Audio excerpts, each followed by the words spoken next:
So, the Boston Celtics win Game 3 against the Golden State Warriors, 116-100, and they got off to a really good start in the first quarter. I remember they were up 24-9, and then in the second quarter, they were able to add to the lead. I remember at one point, I think their biggest lead of the night was 18 points, but the Warriors were able to stay in it. Steph and Clay both played pretty well. Wiggins also played well, and they're able to just hang around and be sort of within reach at halftime. And then in the third quarter, the Warriors came out like they usually do in third quarters and played really, really well. And the Celtics were really, really poor, making mistakes, turning the ball over, not shooting well, playing slowly. And the Warriors, Steph Curry really got going in the third quarter.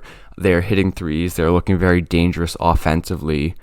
But then in the fourth quarter, the Celtics were able to sort of calm down a little bit and close out the Warriors. They forced turnovers. Robert Williams was immense defensively, and then Tatum and Smart made plays offensively, and they're just able to pull away from the Warriors. They also really showed, their dominance athletically and physically. It felt like they were getting to the loose balls. They're being more physical, and it was a really physical game, especially in the fourth quarter. Lots of players hitting the deck. A little bit similar to a football game. And I think that suits the Celtics against the Warriors because they are the more athletic team and the more physical team. So yeah, Jaylen Brown really started the game well in the first quarter. And he's come out in a lot of first quarters and played really well. He gets the 3-point shot going. His handle was pretty good tonight, which is sometimes a problem for him. And he was able to get to the rim as well as get threes, and he really carried the Celtics through the first quarter and really played well. And then Tatum sort of started a bit slower but really came on as the game went on. He was also getting to the rim pretty well. I feel like the Celtics did a good job of that overall, of not settling and getting inside. And the Warriors didn't really have anyone there to protect the rim. I remember multiple examples where it's guys like Poole and Curry coming over, and they're not really rim protectors. Apart from that, I mentioned earlier, but Robert Williams made a massive impact on the defensive end. Didn't play a ton of minutes, only played 26 minutes. And, offensively, he's a good vertical spacer, but defensively, 4 blocks and 3 steals, which is really impressive. Also had 10 rebounds. Him and Grant Williams had a couple of massive offensive rebounds, which kept the Celtics in it and were really massive towards the end of the third quarter, start of the fourth quarter, when the Celtics sort of took the control back in the game. And yeah, Robert Williams really did a good job of protecting the rim for the Boston Celtics. Apart from that, Smart ended with 24 points.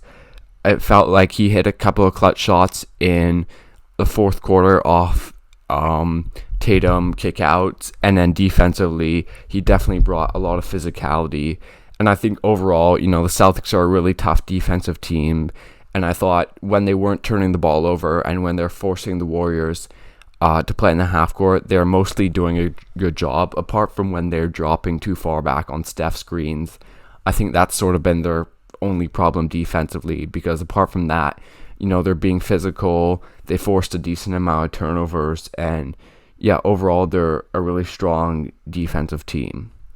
For the Warriors side of things, I mentioned Steph played pretty well. He definitely got cooking in the third quarter when they're dropping on screens. 6 for 11 from 3, 31 points. But apart from Steph, Clay, and Wiggins, there wasn't really anyone else for the Warriors. Poole didn't really have a great game. He had 10 points off the bench. No one really off the bench made an impact. Otto Porter, only 6 points. Gary Payton II, only 2 points. Draymond Green, only 2 points. Looney, only 6 points. So, yeah, apart from their big three, Curry, Clay, and Wiggins, there was really no one else. In terms of positives for the Warriors, at least Clay had his best game of the series. I wouldn't say it was a great game, but a good game, which compared to the first 2 games of the series is a massive improvement, 25 points. And then Wiggins, I also thought was pretty good. When he crashes the offensive glass, it feels like he gets the rebound quite a bit of the time, and that's definitely a threat for the Celtics. The Warriors don't really have a ton of size and a ton of rebounding, so Wiggins can sort of fill in there. But just overall, the report on the game, the Celtics did a great job of getting inside, and I thought their offense was really good for 3 quarters, apart from the third quarter when they were turning it over and didn't play well.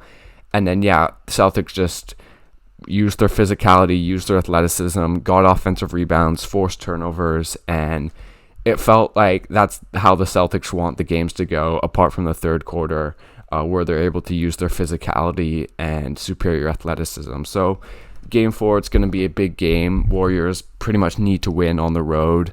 Though it's not over if they go down 3-1, but it is tough. So we'll see how they bounce back. And anyways, thanks for watching. Leave a like and subscribe to this channel for more NBA content.